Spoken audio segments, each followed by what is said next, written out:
మిత్రులారు,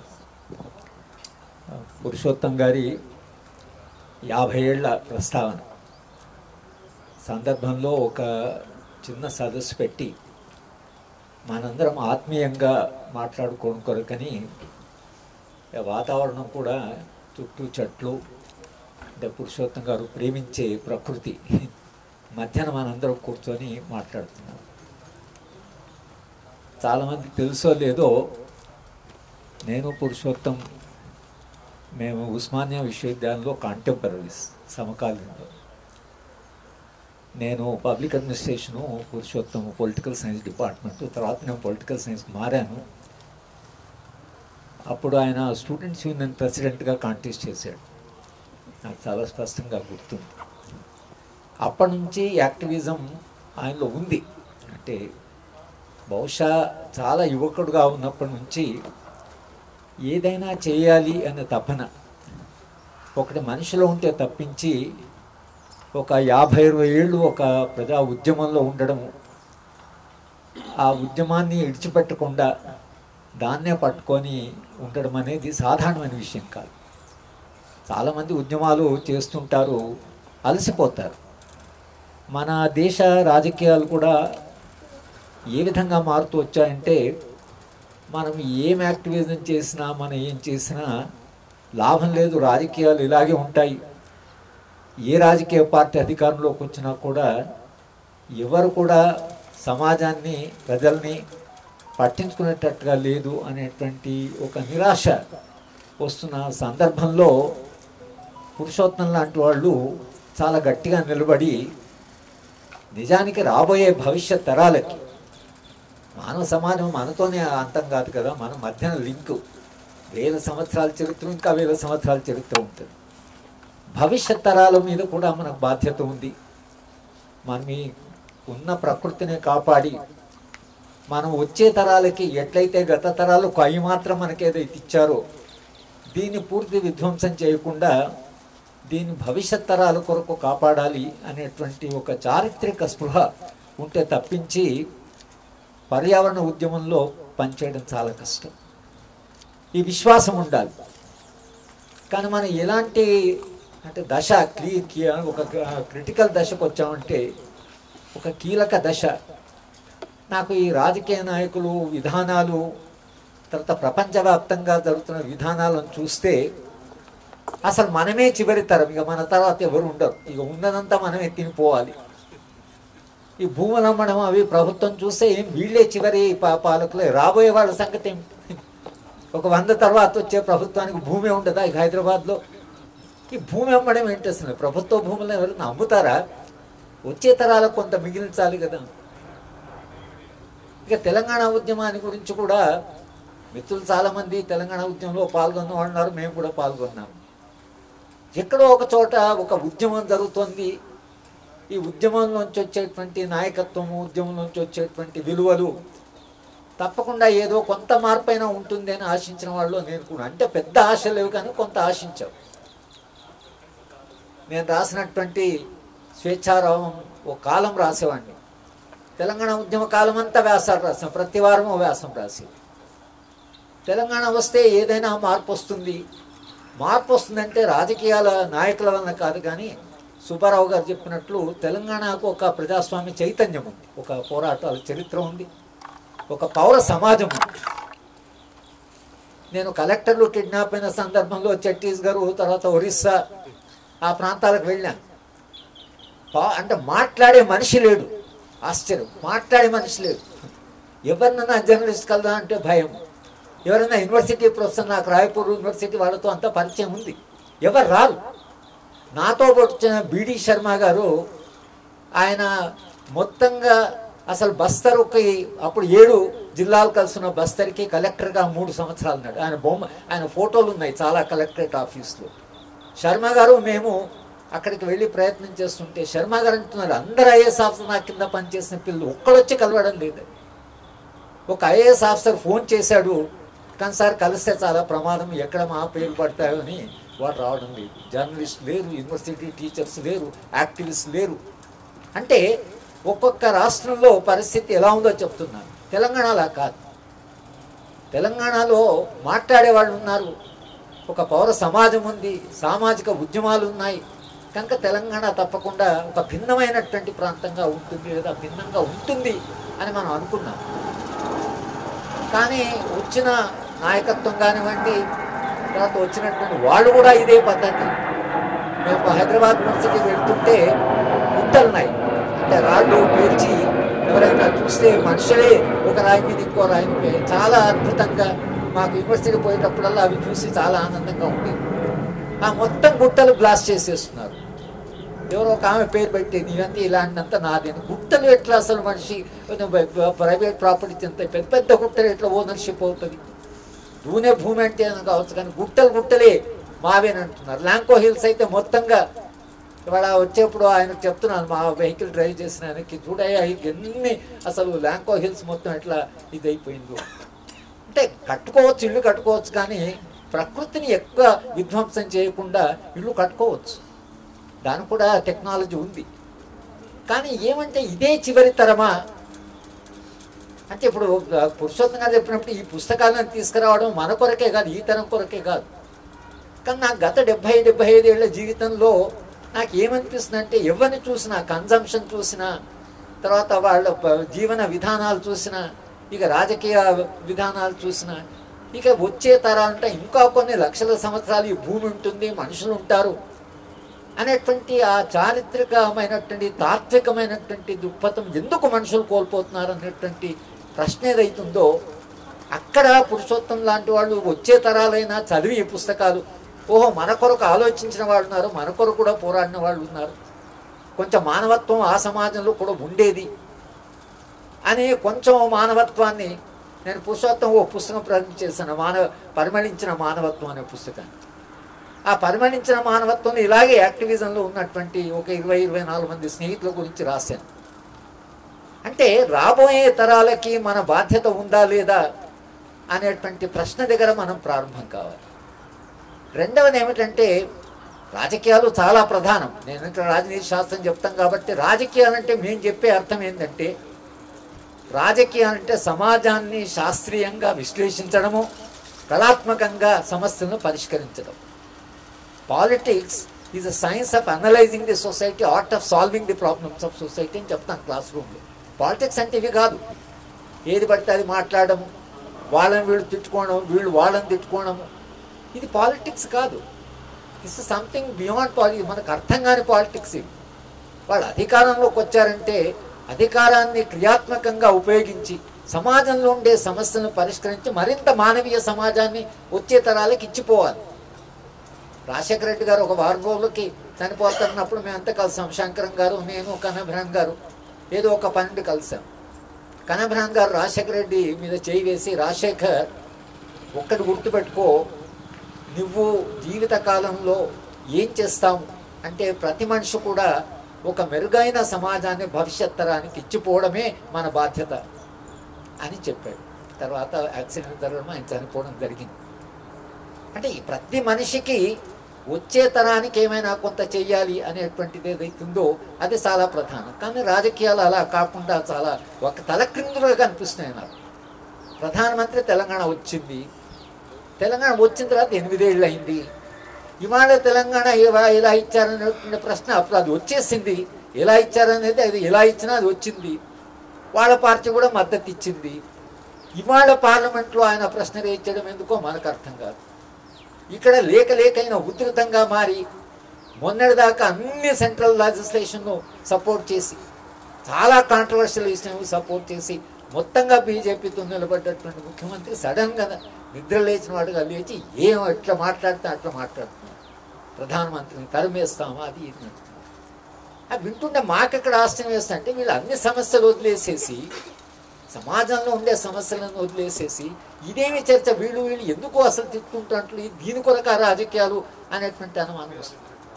మరి రాజకీయాలు అలా మారినప్పుడు సమాజం ఎలా ముందుకు పోతుంది అనే ప్రశ్న అడిగినప్పుడు గాంధీ గారు ఖాదీ ఉద్యమాన్ని నడిపాడు.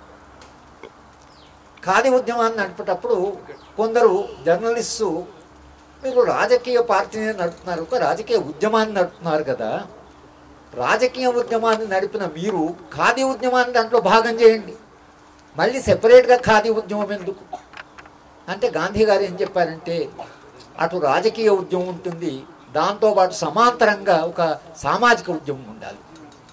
ఒక సామాజిక ఉద్యమం ఏం చేస్తుందంటే రాజకీయాలు భ్రష్టు పట్టిపోతే ఆ సామాజిక ఉద్యమాన్ని దాన్ని కరెక్ట్ చేస్తుంది.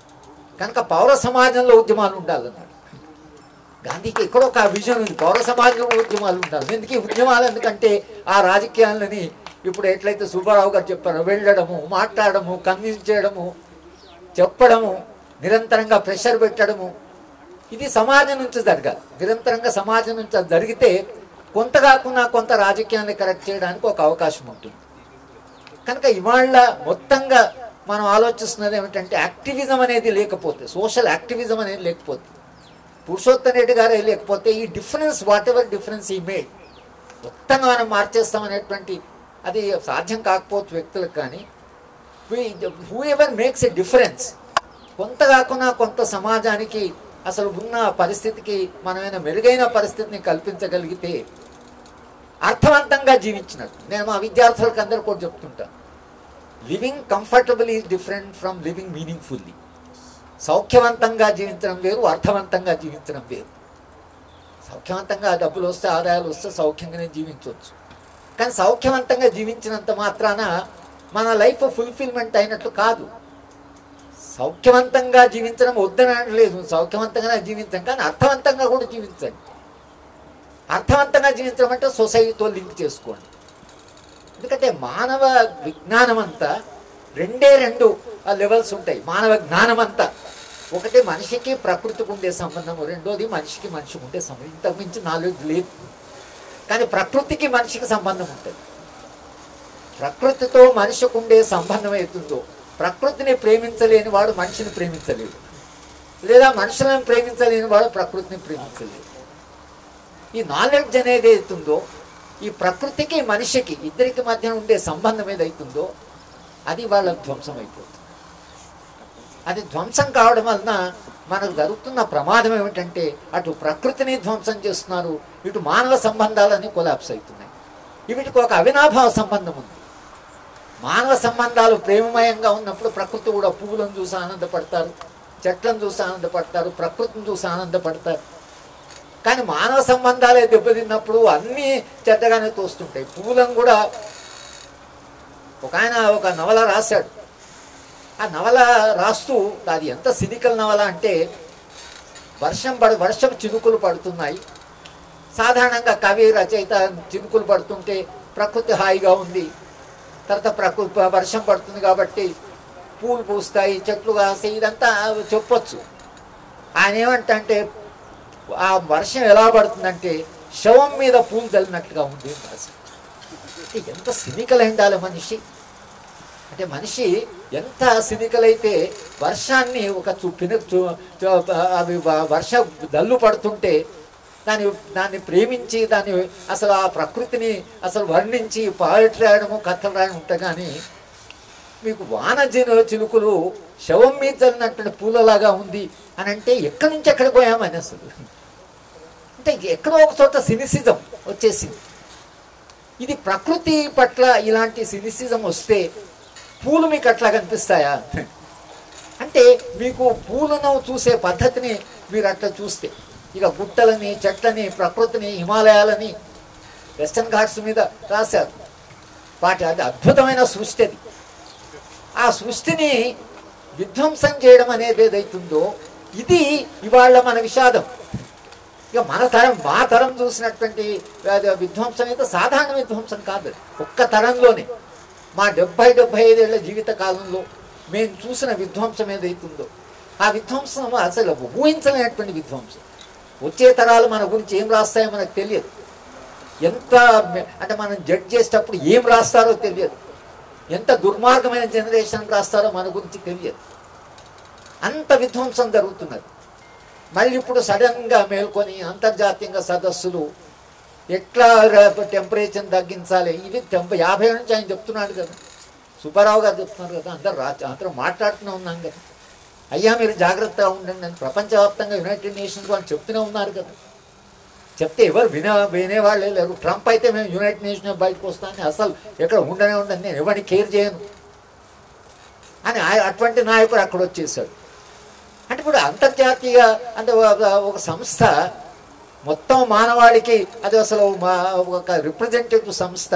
మీరు ఎన్విరాన్మెంట్ మీద పెద్ద సదస్సు పెట్టి రియోలో, తర్వాత ఈ పెట్టి కాన్ఫరెన్స్ పెట్టి చెప్పినా కూడా జరిగే విధ్వంసం జరుగుతుంది. ఇప్పుడు వాళ్ళకి అర్థమవుతుంది, హిమాలయాలు కరిగిపోతున్నాయి, భూకంపాలు వచ్చేట్టుగా ఉంది, వరదలు వస్తున్నాయి, సీజన్ మారింది, అనుకోని వర్షాలు పడుతున్నాయి అని ఇప్పుడు మీకు అర్థమవుతుంది. పోనీ ఇప్పుడైనా అర్థమైతే ఇక్కడైనా ప్రకృతిని కాపాడే ప్రయత్నం చేస్తారంటే అసలు ఆ ఎమిషన్ తగ్గిస్తారా? మీరు ఆ ఇండస్ట్రియలైజేషన్ మరింత అసలు ఎన్విరాన్మెంట్ సెన్సిటివ్ చేస్తారా అని మీరు ఒకవేళ వాళ్ళని అడిగినా కూడా వాళ్ళు ఏవో వీళ్ళు చెప్తుంటారో మనం చేసే పని మనం చెయ్యాలి. లాభాలు చేసుకోవాలి, ఎంత వేగంగా లాభాలు అయితే అంత లాభాలు చేసుకోండి. కానీ మీరు ప్రకృతి మీద నిలబడ్డారు కదా, ఈ భూమి మీద నిలబడ్డారు కదా, ఈ భూమిని కాపాడుకుంటూ మీరు లాభాలు చేసుకోండి. కానీ ఈ భూమిని మీరు డిస్ట్రాయ్ చేస్తే, మీరు నిలబడ్డటువంటి భూమిని డిస్ట్రాయ్ చేస్తే, ఆ హిమాలయాలు చేస్తే మీకు ఎంత అసలు రేపు రాబోయే ప్రమాదం. ఆ గంగానదిని చూస్తే నేను చిన్నప్పుడు మా అమ్మమ్మ వెనక గంగానదికి వెళ్ళాను. ఎంతో అక్కడ పోయి స్నానం గినం చేసాం. అసలు గంగానది అంటే పవిత్రంగా నీళ్లు పట్టుకొని వచ్చాం అక్కడ నుంచి. ఈ మధ్య నేను కలకత్తా యూనివర్సిటీలో కలకత్తాలో ఒక కాలేజీని ఎవాల్యుయేషన్ కొరకు అని వెళ్తే ఎక్కడో మామూలు ఫ్యాక్టరీ గెస్ట్ హౌస్లో పెట్టారు. పెడితే నాకు ఎక్కడున్నామో మాకు తెలియదు, రాత్రి వెళ్ళినా ఉన్నాం. పొద్దున్న చూస్తే గంగా పక్కకి, అరే గంగానది పక్కకే మనం ఉన్నామని చూసి నేను దాంట్లో వెళ్ళి చూస్తుంటే అన్ని శవాలు, చెత్త, మురికి. అంటే అది గంగానది లాగానే లేదు. అది పవిత్రంగా నేను రోజు పూజ చేస్తాను. దానికి పెద్ద హారతి అని ఉంటుంది బెనారస్లో. ఆ బిగ్ హారతి రోజు పూజ చేస్తుంటారు. కానీ మొత్తం నది అంత నది పూర్తి పాడైపోయింది. ఎంత మంచి నది అది, ఎంత పవిత్రమైన నది. దానికి మా చరిత్రలో దానికి ఎంత స్థానం ఉన్నది. మొత్తం భారతదేశ సంస్కృతి అంతా దాని చుట్టూ తిరిగింది. ఇన్ని జ్ఞాపకాలు ఉన్నట్టు గంగానదిని మనం అట్లా తయారు చేసామంటే మనం ఏమనుకోవాలి మన గురించి మనం? అంటే ఇవాళ వస్తున్నటువంటి పరిస్థితి ఏమిటంటే మొత్తంగా మా శ్రీధర్ వచ్చాడు, మంచి డ్రెస్ వచ్చాడు, ఎన్విరాన్మెంట్ ఫ్రెండ్లీ డ్రెస్ వచ్చాడు. సో మొత్తంగా గంగానదిని అట్లా పాడు చేయడం కానీ, హిమాలయాలను పాడు చేయడం కానీ, మొత్తంగా ప్రపంచంలో ఉండేటువంటి భిన్న ప్రాంతాలు, పురుషోత్తము నాకంటే బాగా తెలుసు, ఆయన అన్ని ప్రాంతాల గురించి ఆలోచిస్తున్నారు, పుస్తకాలు రాస్తున్నారు. నేను పౌర హక్కుల ఉద్యమంలో ఉన్నాం. పౌర హక్కుల ఉద్యమంలో ఎన్విరాన్మెంట్ మాకు ఒక సమస్య. కానీ మాకు మానవ సంబంధాలు, ఈ మానవ సంబంధాలు విధ్వంసము, దీంట్లో వస్తున్న ఆధిపత్యాలు, దీంట్లో కూలిపోతున్న మానవ సంబంధాలు, ఆధిపత్యము, అహంకారం ఉన్నటువంటి రాజకీయాలు, నిర్బంధంతో కూడుకున్నటువంటి రాజ్యము, మాట్లాడితే మీరు మాట్లాడడానికి వీల్లేదు అనేటువంటి ఒక రాజ్యము. సుబ్బారావు గారు ఆ విషయం చెప్పారు. కనుక ఇవాళ ఈ పరిస్థితిలో ఒక మనిషి ఒక విశ్వాసం కొరకని, ఒక విలువ కొరకని జీవితం అంతా మేము పురుషోత్తం లెక్చర్ నేను కూడా విన్నాను. ఎందుకంటే కొన్నిసార్లు మేము ఇద్దరు లెక్చర్స్కు పిలిచేవాళ్ళు. నేను ఒక దాని మీద మాట్లాడితే ఆయన ఎన్ని వివరాలు చెప్తారంటే అమేజింగ్, అంటే ఆశ్చర్యం వేస్తుంది. అసలు ఒక్కొక్క దాన్ని చెప్పే పద్ధతి కూడా దాంట్లో కొంత హాస్యం ఉంటుంది, చెప్పడానికి చాలా వినేవాడికి సౌకర్యంగా ఉంటుంది. క్లిష్టంగా కష్టంగా కాకుండా చాలా సులభంగా అర్థమయ్యే భాషలో చెప్తారు. ఎవ్రీడే ఎగ్జాంపుల్ తీసుకొని చెప్తారు. అంటే ఎడ్యుకేషనింగ్ పబ్లిక్ అనేది ఏదైతే ఉందో అది ఒక యూనివర్సిటీ ప్రొఫెసర్. మీ యూనివర్సిటీ మా ప్రొఫెసర్లకి ఏమిటంటే మీకు అర్థం కాకుండా నేను మాట్లాడితే నేను గొప్ప మేధావిని అయిపోతాం. ఆయన ఎంత మాట్లాడినా మనకు అర్థమవుతుంది ఆయన చెప్పింది. అది చాలా వాళ్ళు లెవెలే వాళ్ళు వేరు అనేది దిశకు వచ్చేసింది. మాకు పోస్ట్ మార్టనిజం వచ్చినాయి, అవి వర్డ్ మాకే అర్థం కాదు, అది చెప్పటోడు కూడా అర్థం కాదు. అది అట్లా మార్చేశారు జ్ఞానాన్ని. ఎందుకంటే నేను జ్ఞానవంతుడిని అని మీకు తెలియాలంటే మీకు అర్థం కాకపోతే నేను జ్ఞానవంతుడు, అర్థం ఎట్లా ఇది అందరికీ తెలిసిందే ఆయన ఏం చెప్పిండు అనేది. అక్కడ పోయింది జ్ఞానం. కానీ విశ్వవిద్యాలయాల ఉపాధ్యాయుడు, అధ్యాపకుడు తన విద్యార్థులకు మాత్రమే ఉపాధ్యాయుడు కాదు, ఆయన సమాజానికి నిరంతరంగా చదువు చెప్పేటువంటి వ్యక్తి. అందుకనే మాకు స్వేచ్ఛ ఇచ్చారు, మాకు స్వతంత్ర ప్రతిపత్తి ఉంది, మాకు విశ్వవిద్యాలయం సెల్ఫ్ గవర్నింగ్ ఇన్స్టిట్యూషన్ అంటాం, స్వయం ప్రతిపత్తి కలిగిన సంస్థ. మేము ఇక్కడ వచ్చి మాట్లాడే స్వేచ్ఛ మాకుంది. ఐఏఎస్ ఆఫీసర్కి అంత లేదు. ఒకసారి ఐఏఎస్ ఆఫీసర్ నన్ను అడిగాడు, మీరేంటంటే అక్కడ పోకుండా అంటే ఏదో ప్రయత్నం చేసామండి, తప్పిపోయింది, అది నాకు అదృష్టం వల్ల నాకు తప్పిపోయింది, అంటే ఎందుకు అట్లా అంటున్నారంటే మీ మీ మీ వ్యవస్థ చూస్తే మీ పరిస్థితి చూస్తే ప్రతివాడికి రాజకీయ నాయకుడు భయపడ్డాం. అంటే ఆయన అన్నాడు, సార్ ఏదైనా ఒక విశ్వవిద్యాలయం బాధ్యత తీసుకురాదండి సార్, కొంచెం ఒక విశ్వవిద్యాలయానికి వైస్ ఛాన్సలర్ అంటే నేను చెప్తున్నా, వైస్ ఛాన్సలర్ అయితే మీకు భయపడాలి, బయట వెయిట్ చేయాలి, ముఖ్యమంత్రి దగ్గర లేచి నిలబడాలి. నాకెందుకంటే ముఖ్యమంత్రితో 1 to 1 మాట్లాడుతున్నాను. ఈ స్వేచ్ఛ పోయి ఇది ఐఏఎస్ ఎందుకు? జెండా ఉండొచ్చు, కారు ఉండొచ్చు, మీకు ఒక టోపీ పెట్టుకున్నాడు ఉండొచ్చు, నీకు స్వేచ్ఛ ఏది?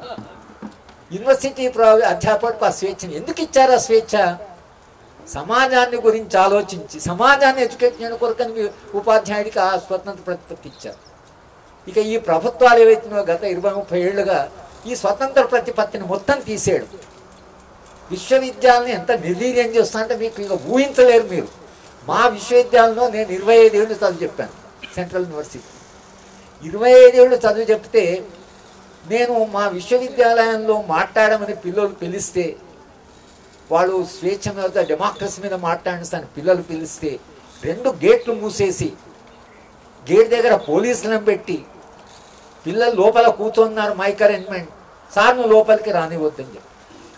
నాకైతే షాక్ తినిపోయింది. నేను నా విశ్వవిద్యాలయం, నేను అక్కడ డీన్గా ఉన్నా, హెడ్గా ఉన్నా, నేను అక్కడ కొంతకాలం వైస్ ఛాన్సలర్గా ఉన్నా, నేను నా ఈ విశ్వవిద్యాలయం 25 ఏళ్ళు పనిచేసామయ్యా, పిల్లలు డెమోక్రసీ మాట్లాడంటే మీరు గేట్లు మూసడం ఏంటి, తర్వాత ఈ పోలీసులను పెట్టడం ఏంటి, అని ఇదేంటో దీనికి ఏమైనా అర్థం ఉందా అని చెప్పి మొత్తం మీద లోపలికి వెళ్ళాను.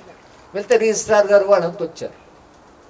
వచ్చి సార్ నేను చెప్పిన డెమోక్రసీ మీద లెక్చర్ లేకుండా నేను ఈ విశ్వవిద్యాలయంలో అధ్యాపకుడు, ఇదేంటి అసలు మీకు ఏమైంది, అసలు విశ్వవిద్యాలయానికి ఏమైంది అంటే మాకు పైనుంచి ప్రశ్నలు సార్ పోలీసు అంటే, పోలీసులో ఏం సంబంధం మనకయ్యా, పోలీసుని రమ్మండి మాట్లాడతాను, పోలీసులోనే మాట్లాడతాం, విశ్వవిద్యాలయం మరి ఏం చేయాలి అధ్యాపకుడు, పిల్లలు మీటింగ్ పెట్టుకోవద్దా, రేపు పెట్టుకోండి సార్ పర్మిషను, పిల్లలు మీటింగ్ పెట్టుకొని ఒక ప్రొఫెసర్కి వెళ్ళడానికి పర్మిషన్ ఎందుకయ్యా అంటే, పర్లేదు సార్ ఇక తప్పకుండా రేపు రండి సార్, ఒక హాల్లో కూర్చోండి సార్, ఓపెన్ మీటింగ్ ఎందుకు సార్ అని చెప్తే మొత్తం మీద నేను ఒక బాధ్యత కలిగిన వాడిగా సరే మరి రేపైనా హాల్లో మీటింగ్ పెట్టుకొని సార్ అంటే, లేదు సార్ పెట్టుకొని సార్ అంటే, పిల్లలేమో దొంగలు సార్ వీళ్ళు ఇవ్వరు సార్, మళ్ళీ మిమ్మల్ని రానివారు సార్, ఇవాళ చూసాను కదా పోలీసుని. విశ్వవిద్యాలయాలు తయారు చేయ, విశ్వవిద్యాలయాలు ఒకళ్ళ జ్ఞానాన్ని సృష్టించకుండా, జ్ఞానాన్ని పంచుకోకుండా పురుషోత్తం రెడ్డి లాంటి వాడు సాధ్యం కాదు.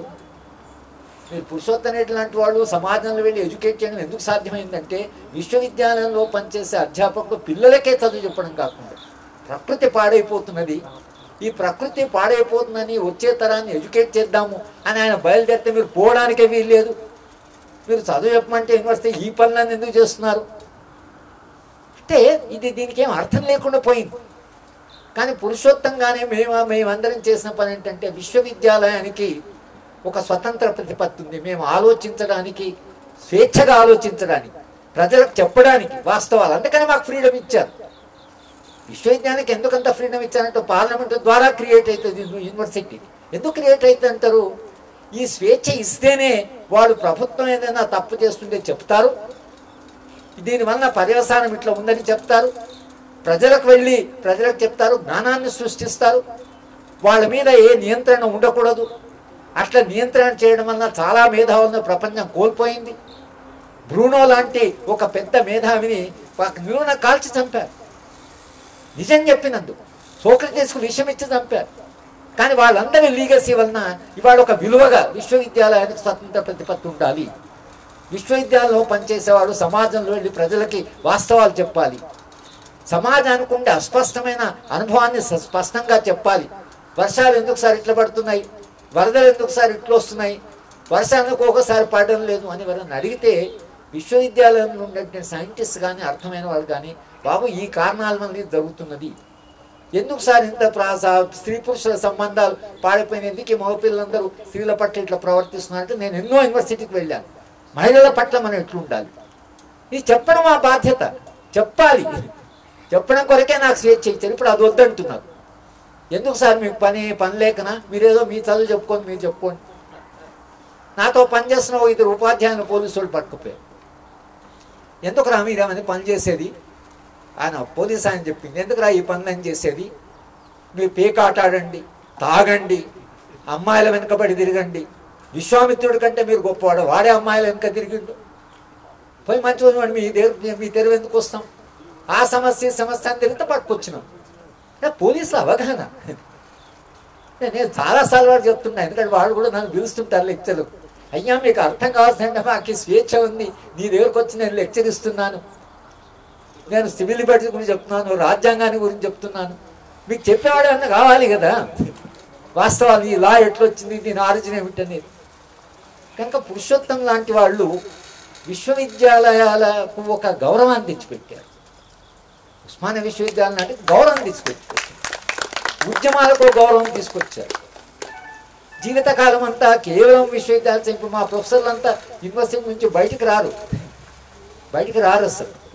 వాళ్ళ మొత్తంగా యూనివర్సిటీ కొలాప్స్ అవుతున్నా మాట్లాడడం లేదు. దానివల్ల ఒక నాగరికత మొత్తం దెబ్బతింటది.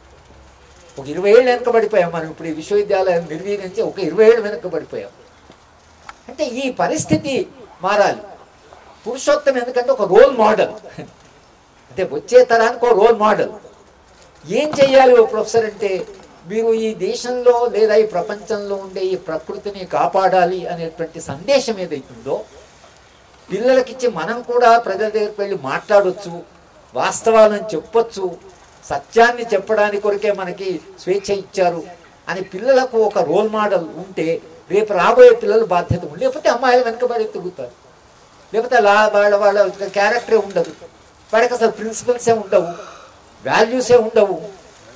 నా ఒకసారి బంజారా హిల్స్లో మా మహిళలు ఉద్దేశించి మాట్లాడమని పిలిస్తే నేను చెప్పిన, మీరు పిల్లల్ని ఎట్లా పెంచాలి, మీకు చాలా డబ్బులు ఉన్నాయి, కంఫర్టబుల్గా ఉన్నారు, మీకు ఆస్తులు ఉన్నాయి, మీరు చాలా సంపన్నులైనటువంటి మహిళలు, పెద్ద లైబ్రరీ పెట్టండి అమ్మా ఇంట్లో, చాలా పెద్ద లైబ్రరీ పెట్టండి, పిల్లల్ని ప్రపంచాన్ని చూపించండి, పిల్లల్ని ప్రతి సమ్మరు ప్రపంచాన్ని చూపించండి, ఆఫ్రికాకి తీసుకెళ్ళండి, ఇంకా మీ పిల్లల్ని స్లమ్స్కి తీసుకెళ్ళండి, మురికివాడలకు తీసుకెళ్ళండి, ప్రకృతి విధ్వంసమైన చోటు తీసుకెళ్ళండి.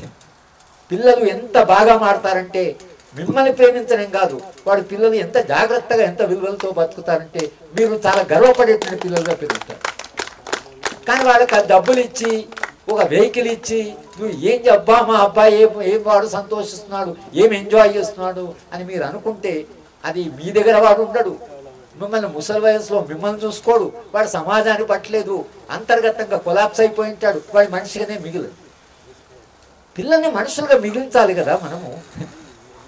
కనుక నేను అనుకోవడం ఈ సందర్భం ఏదైతుందో సోషల్ యాక్టివిజం అని దేన్నైతే అంటున్నామో, యాక్టివిజం అంటే ఏమిటండి?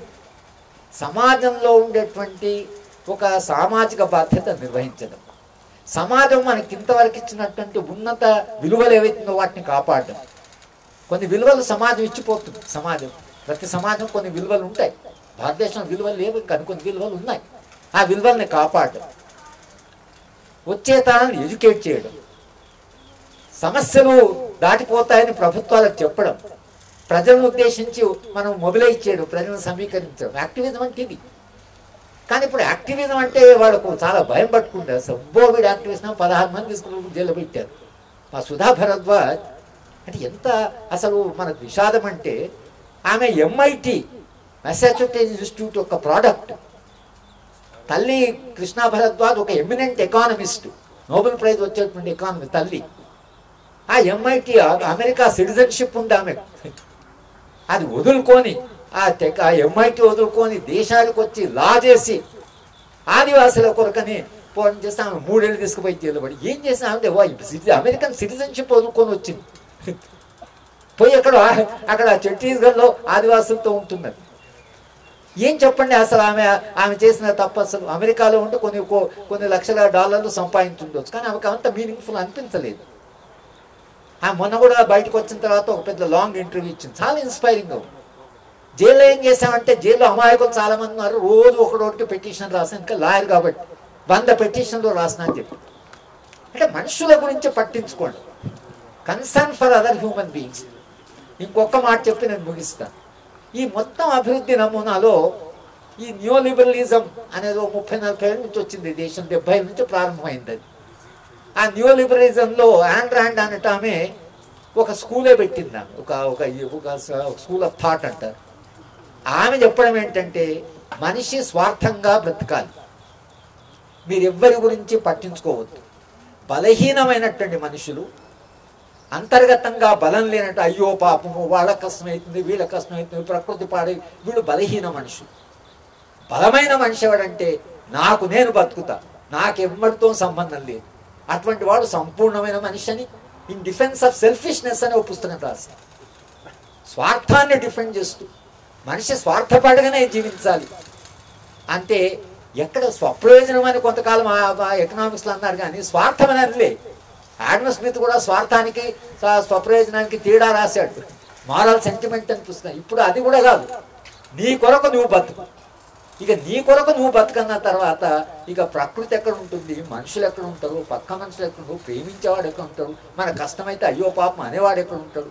అట్లా లేని సమాజం ఎట్లా ఉంటుందో మీరు ఊహించండి. అది మానవీయంగా ఉంటుందా ఆ సమాజం? ఈ ఇతరులు మన కష్టాన్ని చూసి అయ్యో అని మనం పలకరించేవాడే లేకపోతే ఆ సమాజం ఎట్లా ఉండొచ్చు అసలు? కనుక ఇవాళ ఒక క్రైసిస్ ఉంది. ప్రకృతిని విధ్వంసం చేస్తున్నాము, మానవ సంబంధాలు కూడా కొలాప్స్ అవుతున్నాయి. ఇటువంటి సందర్భంలో తప్పకుండా కొంత కాకుండా కొంత సమాజం పట్ల, ప్రకృతి పట్ల బాధ్యతగా కొంచెం ఆలోచించి కొంచెం మాట్లాడడం అనేది ఇప్పటి మనకు ఈ సందర్భం యొక్క అవసరం. ఇది ఒక చారిత్రక అవసరం. అందుకనే ఈ మీటింగ్ పెడుతున్నారు, పురుషోత్తం 50 years యాక్టివిజం అంటూనే నేను ఇమీడియట్గా అంగీకరించామా దిలీప్ ఆయన ఫోన్ చేసి సార్ మీరు రావాలంటే ఎక్కువ నేను ఆయన అడగను కూడా అడగలేదు. అసలు ఏమిటి మీటింగ్లో ఏం జరుగుతుంది ఏం అడగలేదు నేను. పురుషోత్తం 50 years యాక్టివిజం అంటే నేను తప్పకుండా వస్తాను చెప్తాను. ఎందుకంటే ఆయన అంటే నాకు ఒక గౌరవం ఉంది. ఆయన ఈ పని చేసి ఆయన వైస్ ఛాన్సలర్ అయ్యేవాడు ఈజీగానే. అయితే ఏమయ్యేది వైస్ ఛాన్సలర్ అయితే, ఏమయ్యేది వైస్ ఛాన్సలర్ అయితే? చాలామంది ఉస్మాన్ చాలా వయసు ఆ వయసు ఈయన పేరు ఉంటాడు. కానీ వాళ్ళ పురుషోత్తం గౌరవించడం కానీ ఆయనకనే ఇవాళ 50 ఏళ్ళ యాక్టివిజం మనంతా కూర్చొని మాట్లాడడం కానీ ఇది సాధ్యమయ్యేది కాదు. ఏ వైస్ ఛాన్సలర్ చెప్పండి అసలు 50 ఏళ్ళ అసలు చేసే ఆయన పెద్ద వైస్ ఛాన్సలర్ ఎవరిని మనం సెలబ్రేట్ చేస్తాం? ఏదైనా మంచి పని చేస్తుంటే గుర్తుపెట్టుకుని పెట్టుకోవచ్చు. కానీ అవన్నీ పదవులు కాకుండా ఆయనకు రాజకీయాలకు దగ్గరికి పోలే. రాజకీయాల నుంచి కాస్త రెస్పెక్టబుల్ డిస్టెన్స్ మెయింటైన్ చేశారు. కనుకనే రాజకీయ నాయకుల దగ్గరికి వెళ్ళి సుబ్బారావు గారైనా పురుషోత్తం గారైనా వెళ్ళి రాజశేఖర రెడ్డికైనా ఇంకెవరికైనా మినిస్టర్ దగ్గర చీఫ్ మాట్లాడడానికి వాళ్ళు ఎందుకు మాట్లాడారంటే ప్రజల తరఫున మాట్లాడారు. కనుక ఆ గౌరవం, ఒక ఆత్మగౌరవం, ఒక డిగ్నిటీ, ఒక సెల్ఫ్ రెస్పెక్ట్, ఒక సెల్ఫ్ ఫుల్ఫిల్మెంట్. ఇవాళ నా జీవించిన జీవితము అసలు అర్థవంతంగా జీవించాం. ఎంత కాదన్నా మనం చేసిన పని ఏదో కొంత మార్పు తీసుకొచ్చింది. ఏ మార్పు తీసుకురాకున్నా, నేను మా పిల్లకి ఏ మార్పు తీసుకోనుకున్నా నువ్వు సమాజాన్ని గురించి పట్టించుకుని నువ్వు మనిషిగా మిగులుతావు. నీకు ఏం కాకపోతున్నాయి. మేము పౌర హక్కులు చేస్తే అప్పుడప్పుడు మా మిస్సెస్ అందరూ అడుగుతారు ఏం చేస్తారు 40-50 ఏళ్ళు పౌర హక్కులు అంటే ఏం చేయకుండా మనిషిగా మిగిలినాం కదా, లేకపోతే వాడు లోపల మనిషి కూడా ఉండేటోడు కాదు. మనిషిగా మిగలడానికైనా యాక్టివిజం కావాలి. కనుక ఇవాళ పురుషోత్తం మీరందరూ వచ్చి మీ అందరిలో ఎక్కడో కొంత మానవత్వము ఉంది కనుకనే మీరందరూ ఆయన పట్ల గౌరవంగా, ఆయన చేసిన పని పట్ల గౌరవంగా మీరందరూ వచ్చారు. కనుక మీ అందరిని కూడా అభినందిస్తూ నాకు ఈ అవకాశాన్ని ఇచ్చిన దిలీప్ గారికి, పురుషోత్తం గారికి, మిగతా మిత్రులకి ధన్యవాదాలు చెప్తూ నేను సెలవు తీసుకుంటాను.